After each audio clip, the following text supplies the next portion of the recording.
네, 누가복음 17장을 보면 지금 예수님의 말하는 청중이 제자들과 바리새인들, 이 두 부류의 사람들이 지금 예수님의 말씀을 듣고 있습니다. 근데 17장에 보면 전반적으로 마지막 때 어떤 일이 있겠습니까? 라고 하면서 종말론적인 이야기를 예수님이 하고 계세요. 그리고 그 종말론적인 이야기를 하다가 18장에 한 비유를 들어서 예수님이 우리에게 말씀을 해주시고 있는데, 네, 감사합니다. 그 종말론적인 이야기의 맥락에서 한 과부의 이야기를 예수님이 하고 있습니다. 일단 한 과부가 재판관을 찾아갔고 그 재판관에게 자기에게 해를 끼친 어떤 억울하게 한 사람의 문제를 풀어달라고 얘기를 했고, 또 그 문제와 함께 이제 자기의 원한을 풀어달라고 그렇게 부탁을 하고 있는 모습을 우리가 만나게 되죠.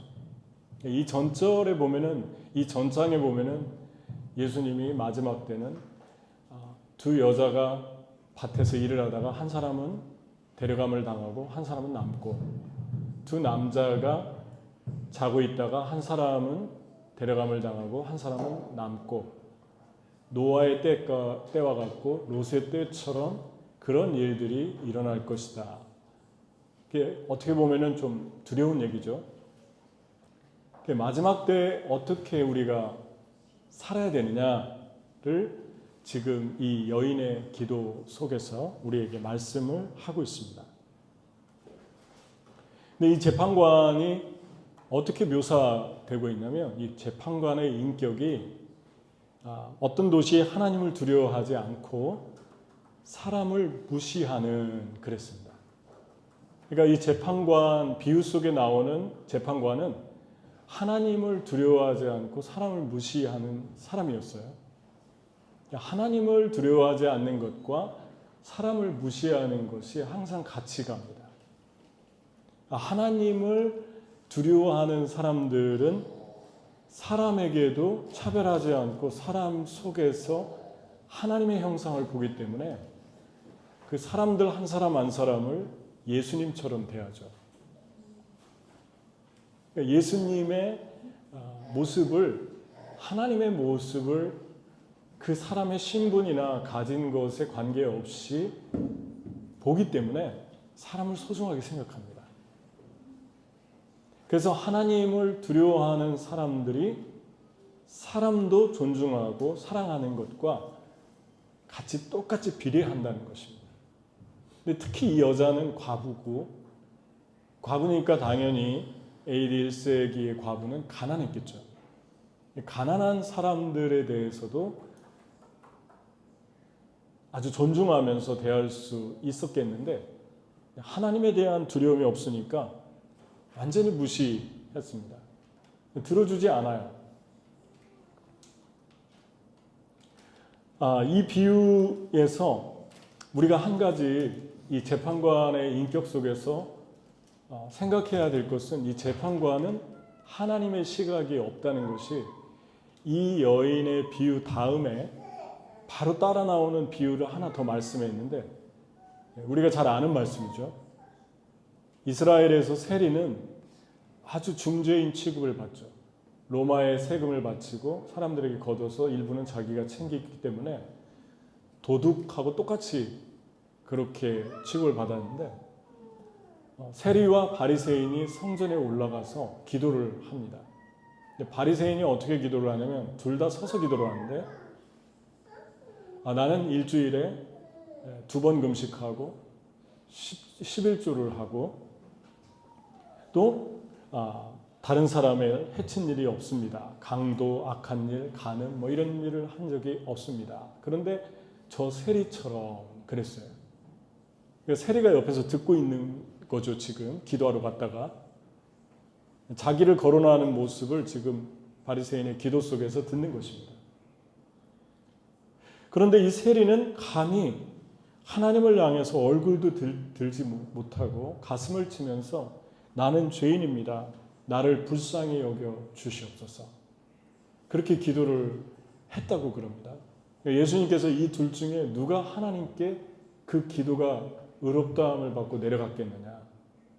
이와 같이 자기를 높이면 낮아지고 낮추면 높아질 것이다 라고 말씀을 하게 되죠. 근데 이 비유에서 중요하게 생각해야 될 것은 이 바리새인이 세리를 거론하는 거예요. 그러니까 자기 기도만 하고 가면 됐는데 나는 저 세리와 같지 않습니다 라고 기도를 하니까 그 세리에게 자괴감을 주었고 그 세리를 판단하고 있고 하나님께 기도하는 자리에서도 자신과 그 세리를 비교하면서 우월감을 갖습니다. 그런데 세리는 전혀 그런 모습이 보이질 않습니다. 그런 소리를 들었음에도 불구하고 오직 마음이 하나님께만 가 있는 이 모습을 보게 되죠.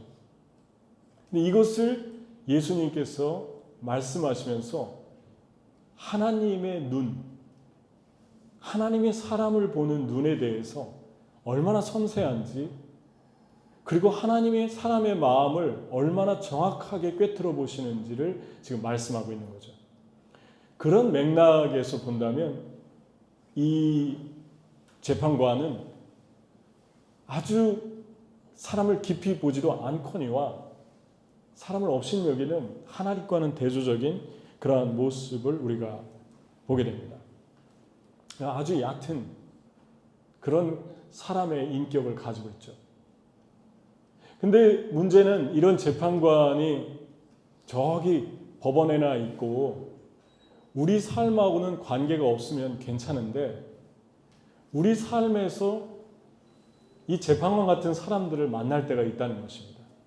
연결되고 싶지 않은데 이런 사람들이 내 보스일 수도 있고 이런 사람들이 나와 가끔씩 만나는 어떤 거래처 사람일 수도 있고 이런 사람들이 심지어 친구나 가족일 수도 있고 이렇게 될 때 문제는 달라지죠.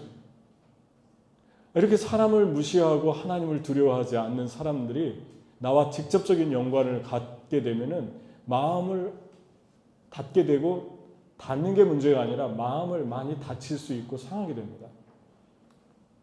그럴 때 우리는 고민하게 되죠. 어떻게 살아야 할까? 크리스찬으로서. 그거에 대해서 예수님이 지금 한 여인을 우리에게 답으로 제시합니다.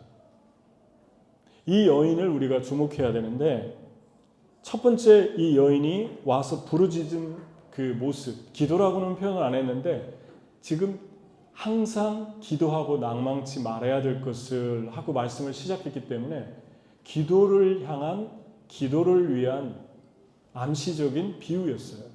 그러니까 이 여인이 재판장에게 와서 계속 간청하는 것은 기도입니다. 근데 이 여인은 재판관에게 왔다 그럽니다. 재판관의 인격을 하나님과 비교하는 게 아니고 재판관의 자리, 포지션을 지금 말씀하는 거예요. 이 여인이 기도를 하는데, 간청을 하는데 하소연이나 하려면 친구를 붙들고 얘기하면 되고 아니면 마음의 치유나 받으려고 하면은 사람들하고 상담하면 되겠죠. 근데 예수님은 재판관을 하나님의 인격과 동일시하면서 제시합니다. 인격이 아니고 자리. 재판관은 어떤 사람이죠? 상담가하고 친구하고 하소연을 들어주는 사람하고 다른 점이 재판관은 실제적으로 문제를 해결해 주는 사람입니다. 분명하게 떨어지게 해결을 해줍니다. 얼마를 보상해라. 그리고 이 문제에 대해서 어떻게 처리해라. 분명하게 제시하는 게 재판관의 일입니다. 다시 말씀드리면 예수님이 이 여인을 통해서 우리에게 이런 재판관 같은 사람을 만날 때, 삶에서 억울함을 만날 때 어떻게 해야 되느냐, 이 재판관의 모습 속에서 하나님의 포지션, 하나님은 우리의 넋두리를 듣고 하소연을 듣고 싶은 게 아니라 분명하게 문제 해결을 원하는 그 믿음을 보고 싶어 하시는 것입니다. 하나님이 우리의 삶에서 추상적인 분이 아니라 그냥 딱 떨어지게 분명하게 우리에게 응답해 주시는 분이라는 것을 예수님이 제시하고 있는 거예요. 여러분은 하나님께 나가서 기도할 때 하나님이 여러분의 하소연 들어주는 친구로 다가갑니까? 아니면 마음이나 위로해 주는 상담가? 상담가와 친구를 제가 무시하는 건 아니고 그 역할은 따로 있겠죠. 하지만 재판관은 하나님으로서 우리에게 분명한 실제적인 손으로 만질 수 있고 볼 수 있는 떨어지는 해답을 주신다는 것입니다. 그게 바로 기도의 능력이라고 그럽니다. 여러분 기도할 때 다시 얘기하지만 하나님께 구체적으로 구하고 심지어 필요하면 기도원처럼 사인이라도 구하십시오. 하나님 내가 이러이러한 것이 필요합니다라고 구체적으로 만질 수 있고 볼 수 있고 측량할 수 있는 것들을 제시하십시오. 하나님이 우리의 재판관이라고 말씀합니다. 두 번째 이 여인의 특징은 어떤 거냐면 들어주지 않아도 포기하지 않았습니다. 우리가 이 사람의 모습 속에서 배워야 할 것은 기도를 포기하게 되는 이유는 낭망하게 되는 이유는 기도가 응답되지 않을 때예요. 그러면 힘을 잃고 그만하고 싶다. 그래서 기도를 점점점 멀리 하게 됩니다. 그런데 이 속에서 우리가 한 가지 생각해 볼 수 있는 건 왜 재판관이신 하나님은 이 여인이 지금 억울한데 빨리 이걸 들어주지 않는 것입니까? 억울함이 지연되는 이유가 무엇입니까? 여러분 삶 속에서 억울한 일이 있잖아요. 잘못한 것도 없는데 여러분이 피해를 입을 때가 있어요. 그때 왜 우리의 기도가 빨리 이루어지지 않는 것입니까? 그 억울함이라고 하는 것이 지금 예수님께서 우리에게 전해주고 싶은 이야기 중에 하나입니다. 억울함에 대해서 장황하게 서술하지는 않고 있는데 억울함이 지연되는 이유, 기도해도 지연되는 이유 두 가지를 성경에서 우리가 찾아볼 수 있는데요. 첫 번째가 뭐냐면 억울한 일을 통해서 하나님이 예비한 장소로 인도되고 하나님이 예비한 사람들을 만나게 됩니다. 요셉을 예로 들면 요셉은 형들에게 시기를 받아서 애굽의 노예로 팔렸고 보디발이 놀랍게도 왕의 경호실장을 맡은 사람이에요. 그래서 그 집에 들어가서 열심히 일해서 인정받아가지고 그 집의 전체를 관할하는 그러한 지도자가 됐는데 잘 풀리나 싶었는데 또 억울한 일을 두 번째 또 겪죠. 하나는 형들한테 겪었고 또 하나는 이 보디발의 아내에게 또 겪습니다. 유혹을 해도 뿌리치니까 모함을 했죠. 그래서 그냥 거의 벗은 발로 도망치듯 도망을 쳤는데 두 번째 또 억울함을 당하죠. 세 번째 감옥에 들어갔는데 놀랍게도 계속 왕궁과 연결되는 감옥이었어요. 보디발도 왕과 연결돼 있고 감옥도 그냥 보통 감옥이 아니라 보디발이 왕궁에 속한 사람이기 때문에 왕궁으로 간 거죠. 그래서 그 왕실에서의 일들을 감옥 안에서 다 듣는 것입니다.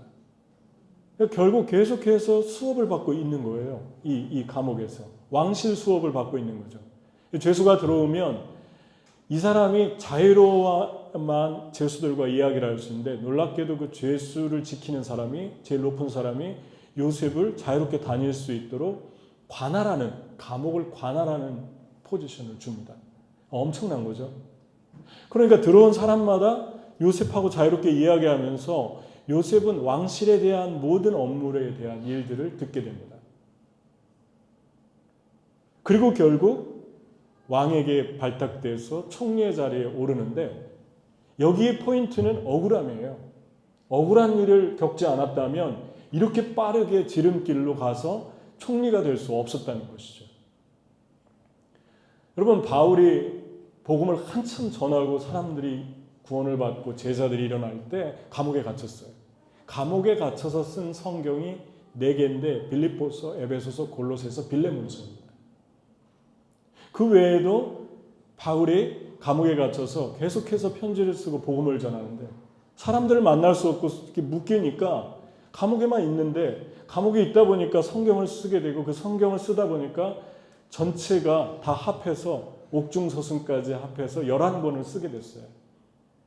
이 억울한 일이 우리가 읽고 있는 성경이 된 거예요. 억울한 일이 없었다면 이런 일도 일어나지 않았겠죠. 근데 특별히 빌레몬서는 한 장밖에 없잖아요. 이거 빌레몬서 한 장인데 그 빌레몬서의 감옥에서 오네시모로를 만납니다. 오네시모로는 누구냐면 빌레몬이라고 하는 사람의 집에서 종 하인처럼 살았는데 그 당시에 노예들이 힘드니까 주인의 금은보화를 훔쳐가지고 많이 달아나다 잡혔거든요. 달아나다 잡혀가지고 감옥에 왔는데 하필이면은 바울이 있는 방으로 들어왔어요. 사도 바울하고 만나가지고 사도 바울이 사랑을 주고 복음을 전해서 얘기를 듣다 보니까 너는 어디 살고 너 어디 출신이고 너희 주인은 누구였냐 하다 보니까 바울의 제자인 거예요. 빌레몬이. 빌레몬서를 썼습니다. 빌레몬아, 나는 너네 집에서, 빌레몬의 집이 교회였어요. 너네 집에서 사람들이 모여서 예배드리는 것들을 하나님께 감사한다. 근데 한 가지 부탁할 일이 있는데 너의 종이었던 오네시모가 지금 나와 함께 있고 그는 내가 감옥에서 낳은 아들이다. 복음으로 낳은 아들이다. 이 사람이 너의 물질을 훔쳤다면 내가 다 물어줄게. 그리고 이 사람을 자유케 해줄 수 없겠니?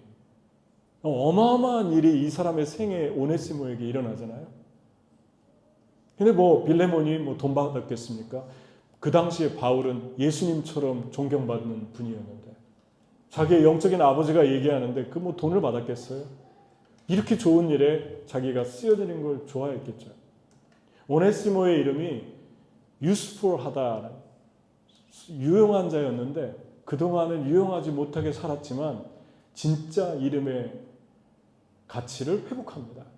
오네시모는 유용한 사람이 됐고 바울을 돕는 사람이 됐고 복음에 참여하는 사람이 됐어요. 바울이 이런 억울한 일이 없었다면 오네시모를 만날 수도 없고 빌레몬서는 탄생하지 못했습니다. 한 장이지만 빌레몬서를 읽어보면 참 은혜스럽잖아요. 바울이 마게도냐로 가서 복음을 전하고 한 사람이 귀신이 들려서 귀신을 쫓아냈는데 그 귀신 들린 여자아이가 자기 종에게 속해가지고 돈을 벌어주는 거예요. 점을 쳐가지고. 그 수익금을 다 주인이 가져가고 귀신을 쫓아냈어요. 바울이. 너무 마음이 괴로우니까. 그랬더니 점을 못 치는 거예요. 그러니까 그 주인이 화가 나가지고 이제 더 이상 자기 수입이 없다는 걸 보고 이 바울을 모함해가지고 감옥에 쳐넣습니다. 그 감옥이 빌립보 감옥이에요. 마게도냐. 빌립보 감옥에 들어갔는데 여러분 한번 생각해 보십시오. 좋은 일 했는데 억울하게 빌립보 감옥에 들어갔잖아요. 왜 들어갔을까? 여러분과 저 같으면 그런 생각 하잖아요. 상식적인 사람이라면 아니 내가 여기 이 무의미한 일이 왜 발생했지? 왜 감옥에 들어갔지? 저는 그냥 찬양했어요. 뜻을 모를 때는 찬양하면 돼요. 영문을 모를 때는 기도하면 돼요.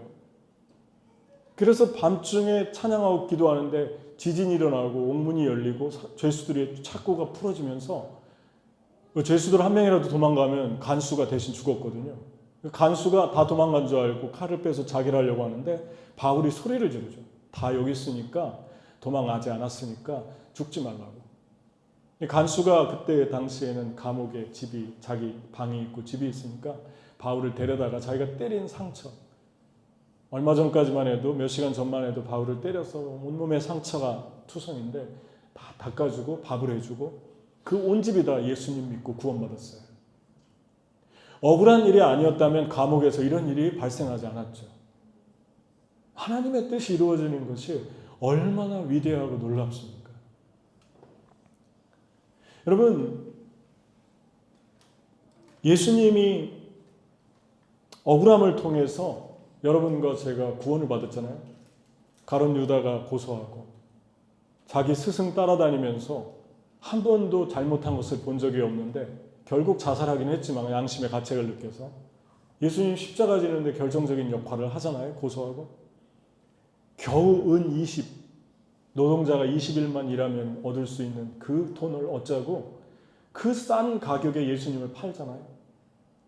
근데 그 일을 통해서 십자가를 지고 십자가의 피 흘리심으로 저와 여러분의 죄가 사해지고 부활하시고 구원하셨어요. 억울함이에요. 첫 번째 억울함을 통해서 하나님이 예비한 장소로 가게 되고 억울함을 통해서 하나님이 예비한 사람들을 만난다는 걸 여러분 생각해야 됩니다. 이 여인의 이야기에는 그런 이야기가 안 나오는데요. 뭐 그런 이야기까지 다 안 해도 상식적으로 알 수 있잖아요. 이 여인이 맨날 가서 재판관에게 이야기를 하니까 주변 친구들이 물어봤을 거 아니에요. 우리가 좀 상상해 본다면 너는 왜 이렇게 맨날 가서 거기서 이렇게 소리를 들어주지도 않는 그 나쁜 재판관에게. 그 비웃는 사람도 있었겠고 위로하는 사람도 있었겠고 뭐 오늘날 같으면 카톡을 보내주는 사람도 있었겠고 다양한 사람들을 만났을 거예요. 두 번째 이유가 그겁니다. 억울한 일을 만나면 우리의 삶에서 악영향을 주고 내 영혼을 파괴하는 관계가 정리됩니다. 예를 들자면 다윗도 억울한 일을 참 많이 당했는데요. 이상하게 하나님의 사람들이 억울한 일을 되게 많이 당해요. 다윗이 가장 억울한 일을 당한 게 골리앗을 죽이고 사울에게 시기를 받아서 도망다닙니다. 그때 시편을 많이 썼어요. 저와 여러분의 마음을 위로하고 치료해주는 시편 말씀. 예수님도 즐겨서 인용했던 시편을 많이 썼어요. 시는 깊이 있는 시들은 억울하고 고난을 겪고 힘든 상황에서 많이 탄생하는 것 같아요. 노래도 그렇고. 근데 그것보다 더 위대한 건 그렇게 아무런 잘못 없이 억울하게 도망다니는데 사울의 아들 요나단이 다윗을 자기 생명처럼 사랑합니다. 그 억울함이 없었다면 요나단을 만나지 못합니다. 렘브란트입니까? 요나단과 다윗을 그렸는데 한 명이 무릎 꿇고 있고 한 명이 껴안아주고 한 명은 울고 있어요. 두 명인데 저는 그래서 다윗이 요나단을 품고 우는 줄 알았어요. 근데 그 반대래요. 다윗이 요나단의 품에 안겨서 우는 거래요. 그 그림이. 정확하게 보는 거죠. 사람을. 사랑을 베푼 사람이 사랑을 받은 사람이 사랑을 베풀어 준 사람의 가슴에 안기고 울게 됩니다. 요나단 같은 사람이 드러났고 이 억울함을 통해서 두 번째 억울한 일이 또 있었는데 압살롬이 반역을 해서 사람들의 마음을 다 현혹해가지고 아버지에게 갔던 마음을 자기에게 다 돌렸고 아버지를 반역해서 다윗이 왕궁에서 도망가죠. 부하들하고 도망을 가는데 너무 수치스러운 일이죠. 왕이 하루아침에 거짓 신세가 돼서 왕궁을 버리고 가야 되는 상황이에요. 가는데 그 길에서 적어도 한 6사람을 만납니다. 첫 번째 만난 사람이 도망을 가니까 정말 그 하늘 같은 왕에게 시므이가 저주를 하면서 비웃습니다. 두 번째 만난 사람이 또 누구냐면 시바인데 다윗의 원수가 사울이잖아요. 사울왕. 근데 사울의 아들 한 명이 살았어요. 무비보셋. 근데 다리가 절어가지고 장애인이었습니다. 다윗이 비록 자기 원수의 아들이었지만 다윗이 얘기했잖아요. 사랑이 참 많은 사람이었다고. 무비보셋을 자기 왕궁에 데려다가 먹이고 아들처럼 대해주고 비록 원수의 자식이지만 그리고 재산을 줘서 시골에 가서 살게 했어요. 종도 하나 붙여줬는데 그게 시바입니다. 근데 다윗이 지금 도망가는 틈을 타서 다윗이 판단력이 흐려진 줄 알고 시바가 와서 무비보셋을 모함합니다. 무비보셋이 당신이 이렇게 된 이후부터 반역을 꾀합니다. 그의 가지고 있는 자기 주인 무비보셋의 재산을 다 자기가 가로채고 싶었던 거예요. 다윗에게 어떤 말을 듣고 싶었던 거예요. 근데 나중에 알고 보니까 무비보셋이 다윗이 피난 가는 그 순간부터 수염도 깎지 않고 맛있는 음식도 먹지 않고 왕궁으로 돌아올 때까지 계속해서 깨어서 다윗에 향한 그 마음을 가지고 아마 기도했겠죠. 여기서 무비보셋의 인격이 드러나고 시바의 인격이 드러납니다. 그런가 하면 다윗의 친구이면서 신하였던 후세가 있는데, 후세도 모략가였고 아히도벨도 모략가였는데 다 다윗의 사람인데, 다윗이 어려움에 처하니까 아히도벨은 압살롬에게 붙고 후세는 신의를 지킵니다. 후세가 다윗을 따라오려고 하니까 너는 왕궁으로 들어가서 아히도벨의 모략을, 조조 같은 사람이죠, 모략을 혼동시켜라. 후세가 목숨을 걸고 왕궁으로 들어갔고 아히도벨이 모략을 짜냈는데 조용히 가서 다윗을 제거합시다, 그런 모략을 냈는데, 후세가 뭐라고 하냐면 조용히 가면은 분명히 우리가 당하니까 모든 군대를 다 이끌고 가자고. 그래서 이 사람의 모략을 속입니다. 나중에 아히도벨은 가룟 유다처럼 자살해 죽습니다. 자기 모략이 통하지 않으니까. 왜냐하면 후세가 한 모략이 받아들여졌어요. 그리고 제사장의 두 아들 요나단과 아히마스가 목숨 걸고 전령이 되어 가서 다윗을 정보를 알려줍니다. 그래서 살립니다. 그러니까 요아스와 요나단과 아히마스라는 사람, 또 친구 요나단, 시바, 무비보셋, 후세, 이런 사람들이 쫙 다윗의 주변에 있는 사람들이 분명하게 쫙 드러나는데, 이 사람들의 마음이 드러나는 거예요. 진짜 마음이. 그때가 언제였냐면 다윗이 억울함을 당했을 때. 우리는 때로 분별을 잘하지만 때로는 분별을 못할 때가 있습니다. 그때가 언제냐면 감정적으로 조금 다운됐을 때, 어려웠을 때, 슬플 때, 누가 무슨 얘기를 하면은 우리도 모르게 휩싸이게 됩니다. 특히 억울한 일을 당했을 때 가장 비천한 상황에 처하니까 주변 사람들이 쫙 수면 위로 올라오는데 그것이 한순간에 정리됩니다. 그리고 분명하게 편안하게 모든 것들을 하나님께서 제자리로 돌립니다.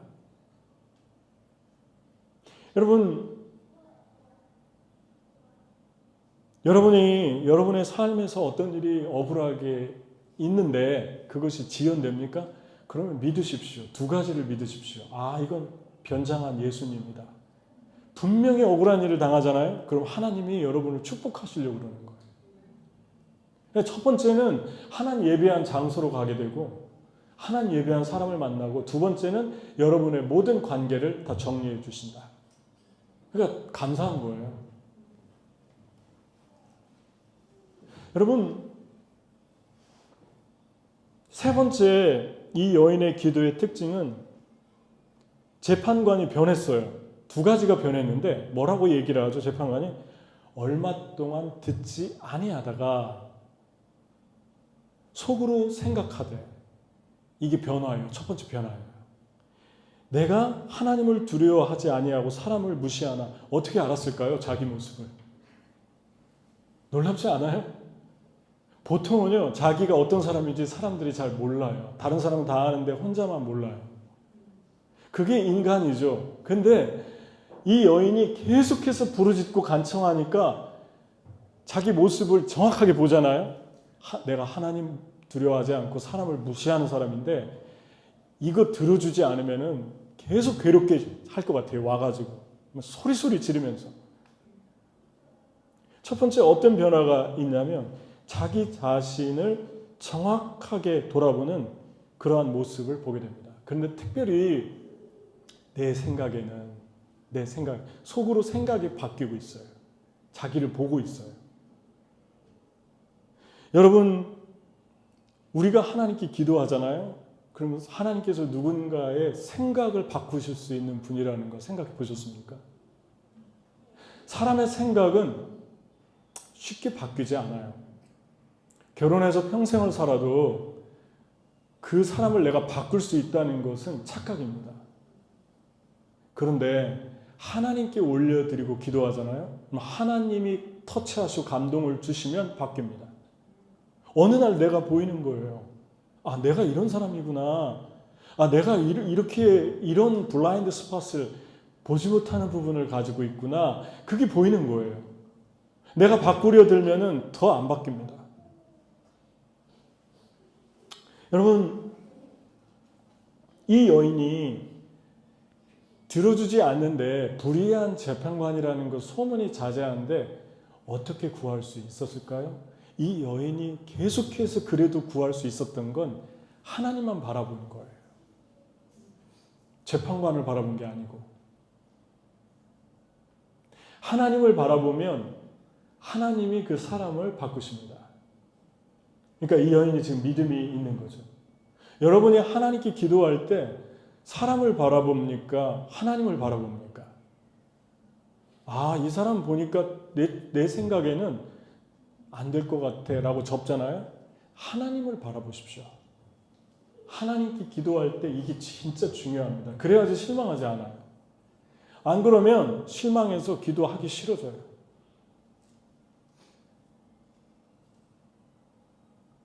여러분, 이 여인이 하나님도 추측하지 않았고 이 재판관의 마음도 추측하지 않았어요. 만약에 추측했다면 아, 저 사람은 백날을 와서 해도 안 됐을 거야. 그러고 말았을 건데 계속 왔다는 건 하나님을 바라보니까 사람이 추측이 안 되는 거예요. 하나님을 바라보지 않는 사람들의 특징은 추측합니다. 그리고 모든 걸 그 추측에 따라서 결정합니다. 나아만과 대표적인 여자가 혈류증 걸린 여자 둘을 비교해 보면 시대적인 차이는 1000년이 넘지만 나아만은 아람 장군이었고 훌륭한 워리어, 용사였어요.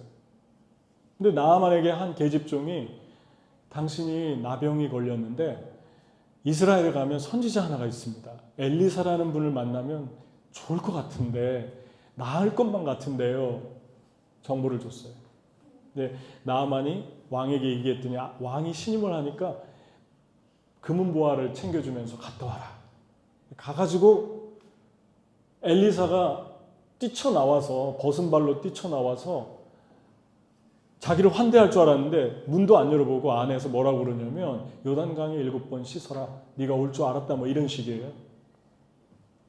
그러니까 이 사람이 그때 첫 마디가 뭐였냐면 내 생각에는 그랬어요. 저가 내게로 나와 서서 그 하나님 여호와의 이름을 부르고 내 상처 위에 손을 흔들어 문둥병을 고칠까 하였다. 내 생각에는. 그래서 얘들아 가자 그랬어요. 집에 가자. 그랬더니 한 부하가 이보다 더한 일도 하라면 해야 되지 않습니까? 한번 시키는 대로 해보시고 가죠. 그랬어요. 근데 놀라웠게 나아만이 생각을 바꿨어요. 그리고 요단강에 가서 7번 몸을 담았는데 고침받았습니다.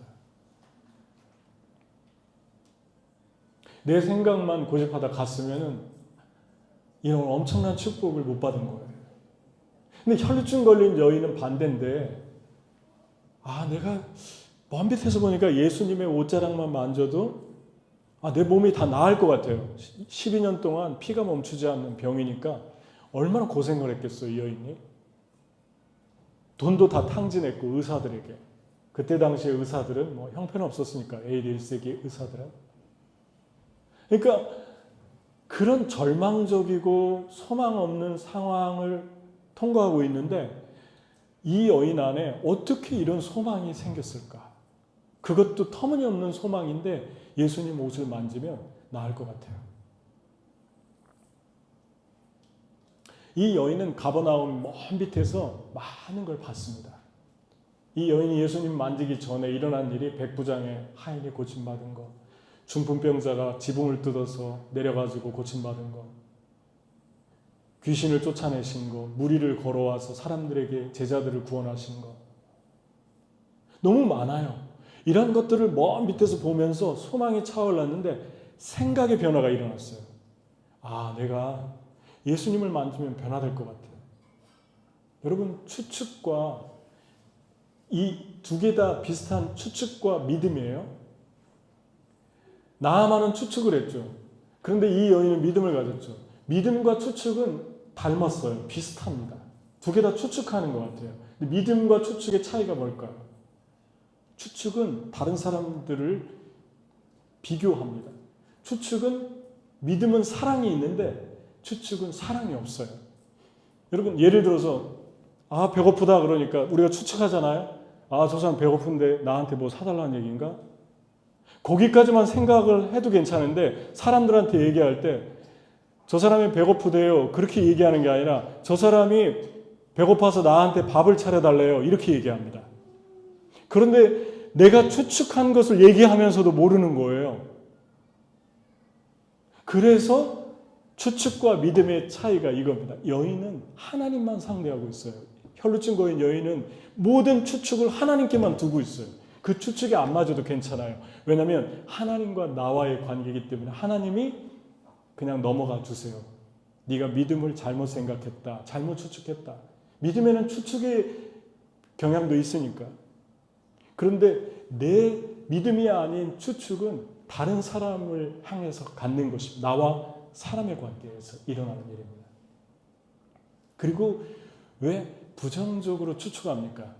사랑이 없는 거예요. 그렇게 됐으면 좋겠어요, 그 사람이.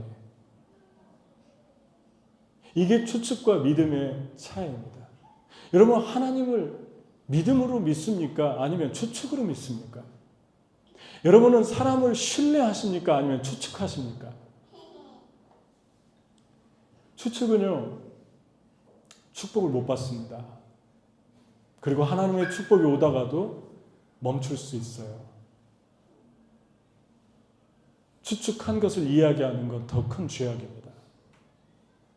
배고파요. 그러면 배고픈 것만 얘기해야 되는데 배고파서 나한테 밥을 달래요. 그건 내가 추측한 거거든요. 이런 요소가 나아만과 혈루증 거인 여인의 차이입니다.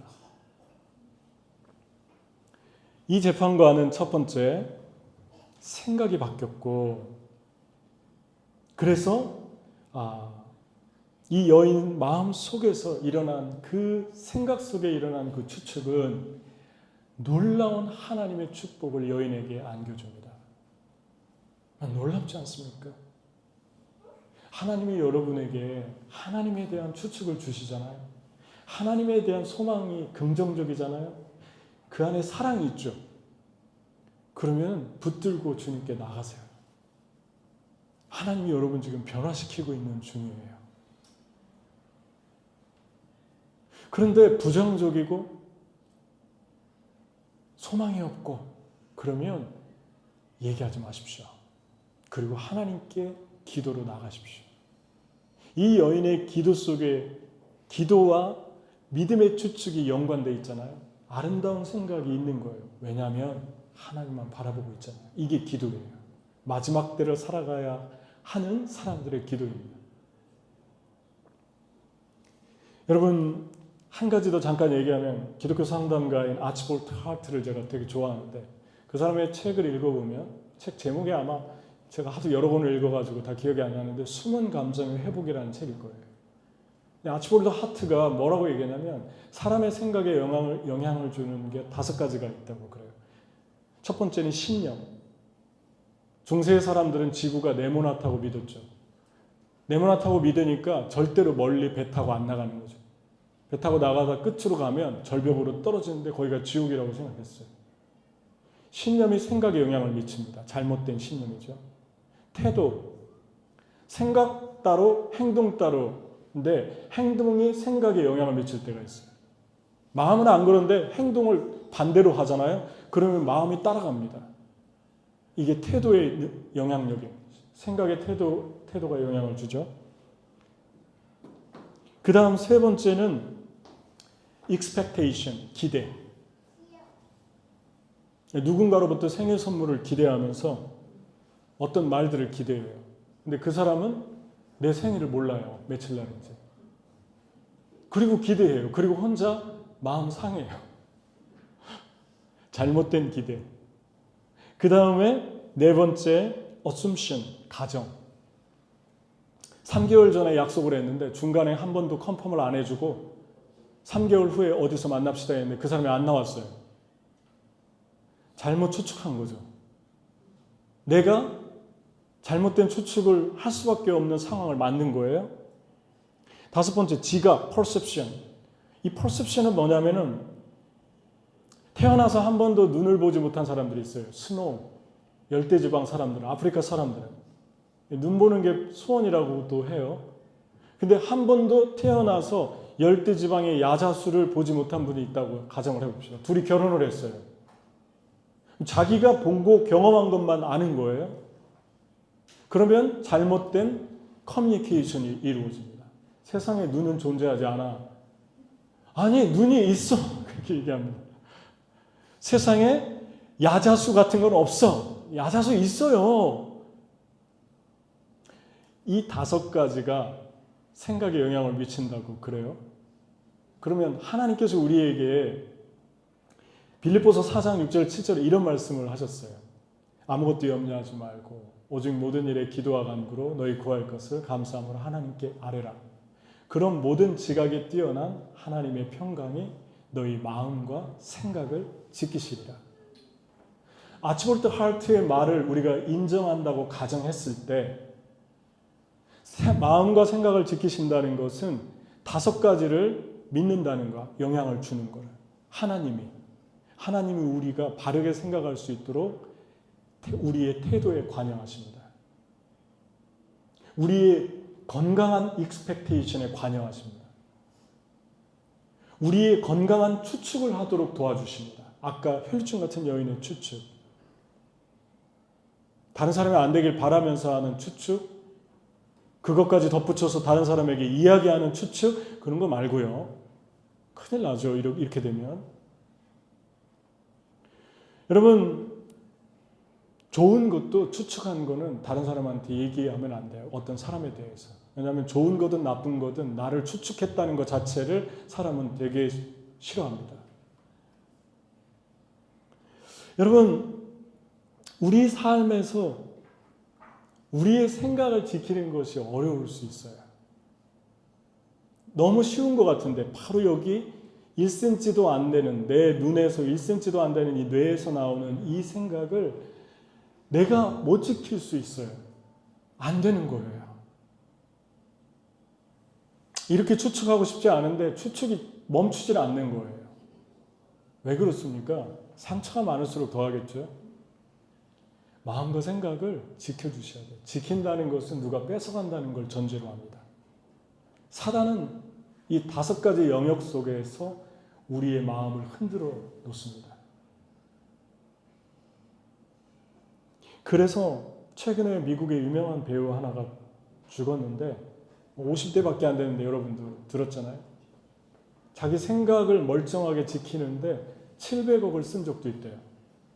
700억이면 94억의 돈이랍니다. 한국 돈으로. 자기 생각을 그냥 멀쩡하게 지키는데 뇌에서 1cm밖에 안 되는데 여기서. 이게 생각입니다. 왜 생각이 중요한가 아시겠죠? 생각이 아름답게 정상적으로 꼬이지 않고 내 안에서 돌아가면 영의 생각은 생명이요 육의 생각은 사망이다. 영의 생각은 평안이요 육의 생각은 우리에게 죽음과 파멸을 가져온다고 로마서에 말씀합니다. 여러분, 우리의 생각이 하나님의 생각으로 채워지면 평안, 그리고 기쁨, 그리고 생명, 그리고 담대함. 상황은 우리 형제가 그런 얘기 나눴잖아요. 상황은 너무 어려운데 그 어느 때보다도 내면은 담대해진 거예요. 할렐루야. 이런 소리 많이 들으면 좋겠어요. 너무 은혜스럽잖아요. 지금 상황은 너무 어려운데 마음은 너무너무 담대해요. 상황은 너무 좋은데 마음이 왜 이렇게 불안한지. 이 차이가 어디에 있습니까? 이 여인이 기도했잖아요. 우리 주님이 그래서 기도를 제시하는 거예요. 재판장의 생각이 바뀌었다. 근데 재판관의 두 번째 생각도 이야기를 하는데 뭐라고 얘기했죠? 자기를 봤어요. 정확하게. 내가 하나님 두려워하지 않고 사람 무시한다. 이건 좋았는데 그 다음 주 그 다음번에 들어줘야겠다. 야, 이 여자 들어줘야겠다 했는데 너무 불쌍하다. 혼자 사는데 얼마나 불쌍할까. 아이들도 있을 텐데. 이게 아니라 두 번째는 뭐라고 얘기를 했냐면 계속 와서 나를 번거롭게 할 것 같아. 이 생각은 또 어떤 생각입니까? 조금 더 변했어야 되는데 거기까지만 변하고 두 번째 생각은 지극히 이기적입니다. 그러니까 자기 편리하기 위해서 들어준 거예요. 근데 이 말씀을 들으면서 소망이 생겨요. 어떤 소망이냐면 우리는 세상에서 이런 분들 많이 관계하고 삽니다. 조그만한 거 하나를 해도 이기적으로 동기를 가지고 하는 거예요. 자기 때문에 하는 거예요. 이런 사람들이 우리 주변에 되게 많습니다. 생각보다. 이런 사람들을 만나고 이런 사람들을 관계하다 보면 화가 치밀어 오를 때도 있고 받으면서도 기분 나쁠 때도 있고 그리고 마음이 불안해요. 언제 변할지 모르니까. 그런데 놀라운 것은 이런 이기적인 동기에서 어떤 일을 해도 여러분이 담대해질 수 있고 소망을 둘 수 있는 건 하나님이 사람의 이기적인 동기까지 사용하실 수 있다라는 것입니다. 그분이 바로 하나님이십니다. 여러분의 삶에서 어떤 일이 이루어져야 되는데 어쨌든 이루어지는 거예요. 상대방이 이기성까지 변하지 않으니까 그냥 그 이기성 자체로 변화시키는 거예요. 상황을 바꿔주시는 거예요. 이것이 하나님의 우리에게 주시는 능력입니다. 그러니까 두려워하지 말라는 것입니다. 이기적인 사람 만나도 너무 마음 상하지 말라는 것입니다. 우리가 해야 될 게 뭐라고요? 기도하라는 것입니다. 하나님께 엎드리라는 것입니다. 네 번째, 여인의 기도를 통해서 하물며 저는 분명히 이 재판관의 인격을 하나님과 비유한 게 아니라 포지션을 비유했다고 했어요. 하물며 불의한 재판관도 이렇게 너희를 들어주는데 밤낮 부르짖는 너희 기도를 하나님이 들어주지 않겠느냐. 재판관하고는 비교할 수도 없는 사랑의 하나님, 용서의 하나님, 긍휼의 하나님을 말씀하고 있어요. 정반대되는 인격을 가지고 있는 하나님이 들어주지 않겠느냐. 기도는 뭐와 같냐면요. 철도 위에 기차 같습니다. 여러분이 기도하면 철도가 위에 있는 기차가 움직이기 시작하는데 기도 안 하면 멈춰 있습니다. 그대로 있습니다. 조금도 1mm도 가지 않습니다. 그게 기도입니다. 연료는 뭘까요? 여러분과 저의 기도입니다. 기도 우리 주님이 뭐라고 첫 마디 1절이 뭐죠? 1절이 포인트예요. 1절이 뭐죠? 항상, 가끔이 아니라 항상 기도하고 낭망하지 말아야 될 것은 주님이 우리에게 원하는 게 가끔 기도가 아니라 항상 기도하라는 거예요. 항상 기도해라. 그러면 나는 너의 생각과 주변의 생각들을 다 지켜줄 것이다. 여러분, 마지막 때 종말론적 관점에서 썼다고 그랬죠. 종말론이 다가오면, 종말이 가까우면 가까울수록 이렇게 기도하는 사람을 찾기가 어려워지는. 그래서 예수님이 이 말씀을 다 한 다음에 그러나 내가 마지막 때 올 때, 오늘 말씀 제목이죠. 예수님이 오실 때 믿음을 보겠느냐. 믿음을 보겠느냐라는 무슨 말입니까? 이 여인처럼 기도하는 걸 믿음하고 동일시시키고 있는 예수님의 모습이에요. 이런 기도는 내가 올 때쯤이면 세상에 존재하지 않을 만큼 희박해질 것이다. 그럽니다. 여러분이 맨날 기도하는 걸 믿음으로 보세요. 그리고 마지막 때가 다가올수록 사람들은 기도하지 않을 것이다. 기도하지 않으니까 그 내면에 세상적인 것으로 계속 채워지는 것입니다. 무기력해지는 것입니다. 다 아는데 안 되는 거죠. 내가 다 배웠는데, 그거 성경 말씀 알고 있어요. 여러분, 존 맥스웰이라는 리더십 교육의 대가 중에 한 분이죠. 목사님이셨다가 나중에 경영 컨설턴트로 직업을 바꾸셨는데 제가 참 존경하는 분입니다. 그분이 쓴 책에 뭐라고 나와 있냐면 Understanding change your mind 그랬어요. But reaction change your lives. 그냥 내가 깨닫는 것은 내 마음을 바꿀 수 있지만 내가 깨닫고 반응하는 것은, 움직이는 것은, 행동으로 옮기는 것은 너의 삶을 통두리째 바꿀 수 있다. 그렇게 말씀합니다. 여러분, 하나님께 나아갈 때 여러분의 삶에서 항상 낭망치 말고 기도해야 되는데, 그렇게 하려면 이 마지막 때 이 여인의 기도를 주목해야 됩니다. 이 여인과 재판장에게 있었던 일을 주목해야 됩니다. 주님이 보고 싶은 기도가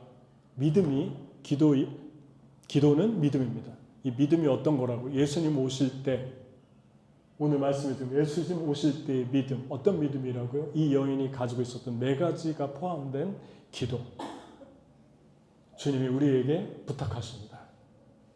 믿음을 보겠느냐라고 하는 건 없으니까 나는 기대 안 한다가 아니라 반어법을 쓴 거예요. 나는 너희가 이 충격요법을 통해서, 이 자극을 통해서 이렇게 기도하고 이렇게 되기를 소원한다. 이걸 강하게 어필하기 위해서 이런 표현을 쓰시게 있습니다.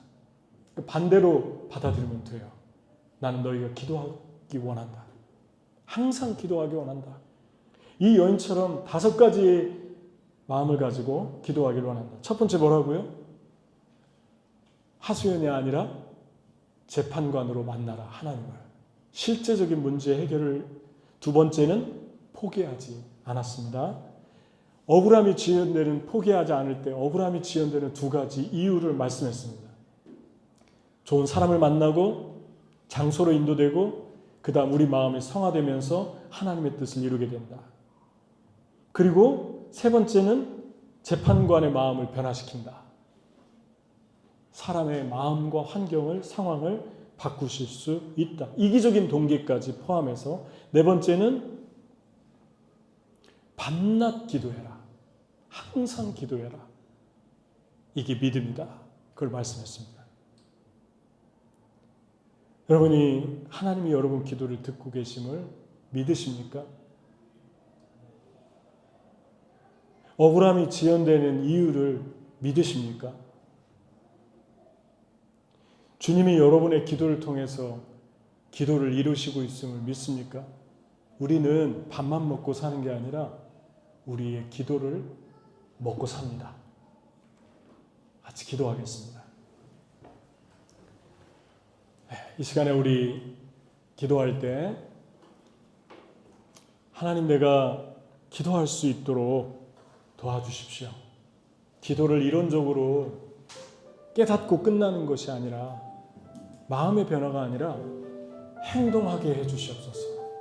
오늘부터 당장 무릎 꿇게 해주시고, 내가 하루에 한 번은 골방에 들어가서 예수님처럼 시간을 정해놓고 어떤 일이 있어도 그 시간은 타협하지 않고 주님께 기도하게 해주시옵소서. 기도 속에 모든 축복이 다 들어있습니다. 하나님, 내가 기도하기를 소원합니다. 기도할 수 있도록 도와주십시오. 우리 같이 기도하겠습니다. 하나님 아버지, 감사합니다.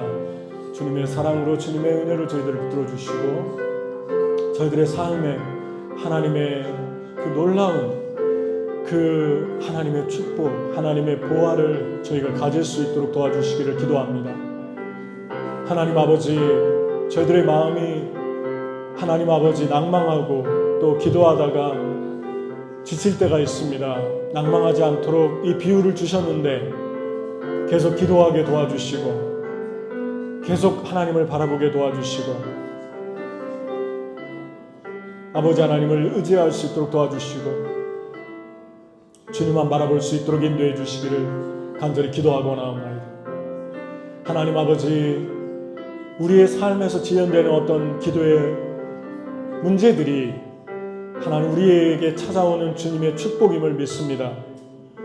낭망하지 않고 억울함이 있어도, 해결되지 않아도 계속 기도할 수 있도록 도와주시옵소서. 하나님, 저희 교회를 위해서 기도합니다. 쉬지 않고 기도하게 해주시고, 언젠가 그 기도가 다 이루어질 것을 믿습니다.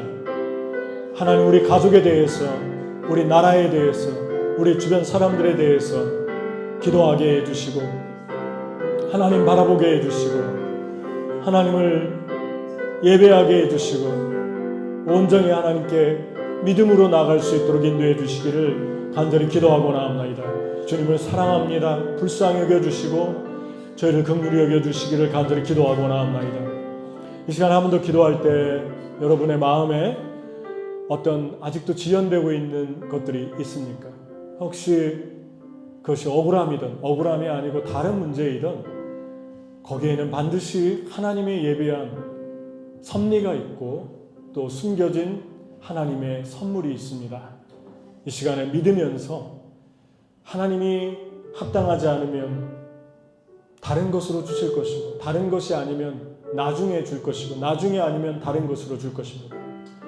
하나님이 반드시 기도는 주십니다. 응답해 주십니다. 그게 기도의 능력입니다. 그래서 예수님이 이 말씀을 우리에게 주신 것입니다. 낭망하지 말아라. 내가 다 듣고 있다. 기도해라. 내가 다 듣고 있다. 이루어질 것이다. 여러분과 저는 기도를 먹고 삽니다. 우리의 기도는 먼지처럼 없어지지 않습니다. 우리 같이 기도하겠습니다. 여러분의 어려운 문제를 주님께 올려드리면서 여인처럼 포기하지 마십시오. 기도하겠습니다. 하나님 아버지 감사합니다. 한 삶을 하나님 인도하여 주시고 저희들의 생애와 저희들의 모든 삶 속에 계속해서 하나님의 나라가 이루어질 수 있도록 도와주시고 하나님의 사랑으로 주님의 은총으로 하나님 저희를 붙들어 주시고 저희를 계속해서 축복하여 주시고 주님께서 인도해 주시고 계속해서 하나님 바라보게 해 주시고 하나님 나라를 향할 수 있게 해 주시기를 간절히 기도하고 나옵나이다. 하나님 아버지 주님이 아버지 하나님 기도하게 하시는 것들을 하게 도와주시고 특별히 주님의 나라를 위해서 이 땅의 많은 영혼들을 위해서 기도하게 도와주시고 아버지 하나님의 뜻이 이루어질 수 있도록 인도해 주시기를 간절히 기도합니다. 하나님 감사합니다. 오늘 우리 교회를 위해서 한번 기도하겠습니다. 우리 교회가 하나님이 우리가 기도할 때 다 듣고 있으시고 저는 매일매일 사모님과 함께 기도하는데 여러분도 기도하고 있으리라 믿습니다. 우리가 계속해서 낭망치 말고 이 교회를 통해서 하나님의 뜻이 이루어지도록 많은 분들이 주님을 만나고 천국을 만나고 예수님의 십자가의 사랑을 만나고 거듭나고 온 가족이 구원받고 그런 일들이 일어나도록 같이 기도하겠습니다. 하나님 아버지 교회를 붙들어 주시고 불쌍히 여겨주시고 긍휼히 여겨주시기를 간절히 기도합니다. 저희들 한 사람 한 사람을 붙들어 주시고 한 영혼을 붙들어 주시고 주님의 나라가 이루어질 수 있도록 인도해 주시고 아버지 귀한 교회를 통해서 하나님의 뜻이 이루어질 수 있도록 도와주시기를 간절히 기도하고 나옵나이다. 주님을 사랑합니다. 주님을 예배합니다. 불쌍히 여겨주시기를 원합니다. 긍휼히 여겨주시기를 원합니다. 저희 한 사람 한 사람 붙들어 주시기를 원합니다. 주님 감사합니다. 찬양합니다. 주여 인도하여 주시옵소서. 주님 붙들어 주시옵소서. 주님 인도해 주시옵소서. 주님 이 교회를 통해서 하나님의 나라가 확장되게 해주시고 이 교회를 통해서 예수 그리스도를 알지 못하는 분들이 주님의 사랑을 만나게 하시고 태초 전부터 주님이 가지고 계신 계획을 알게 하시고 보게 하시옵소서. 우리 다 함께 한번 일어나서 한 번 더 기도할 때 여러분 자신과 가족과 또 여러분 주변 사람들을 위해서 주님께 기도하고 우리 처음 불렀던 찬양 우리 주님께 찬양하면 좋겠습니다. 여러분 자녀, 여러분 가족 또 아직 주님 만나지 못하고 나오지 못하고 있는 분들 주님이 들으십니다. 우리 실망하지 말고 낭망하지 말고 주님께 나가며 기도합시다. 추측하지 말고 기도하십시오.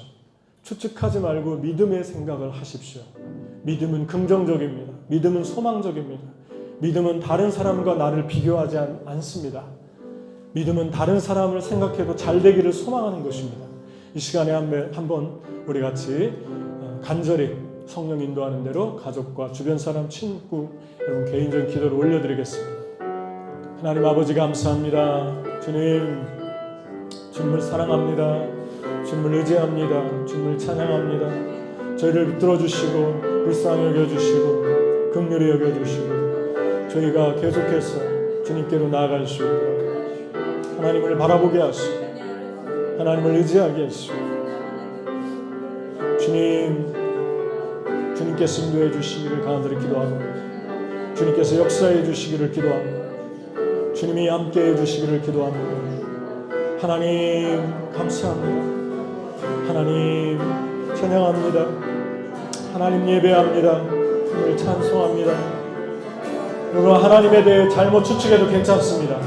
믿음으로 나갈 때 우리의 추측이 요소가 담겨져 있지만 하나님은 그걸 다시 수정해 주십니다. 하나님께는 믿음을 가지고 나가십시오. 하나님께 하나님의 뜻을 잘 완벽히 몰라도 믿음으로 기도하십시오. 하나님이 원하시는 것이면 주실 것이고 또 바꿔서 주실 것이고 나중에 주실 것입니다. 하나님께 기도하십시오. 담대히 입을 열어 기도하십시오. 하나님 감사합니다. 하나님을 찬양합니다. 주님을 찬양합니다. 주님께서 인도해 주시고 주여 주님께서 역사해 주시옵소서. 주님을 찬양합니다.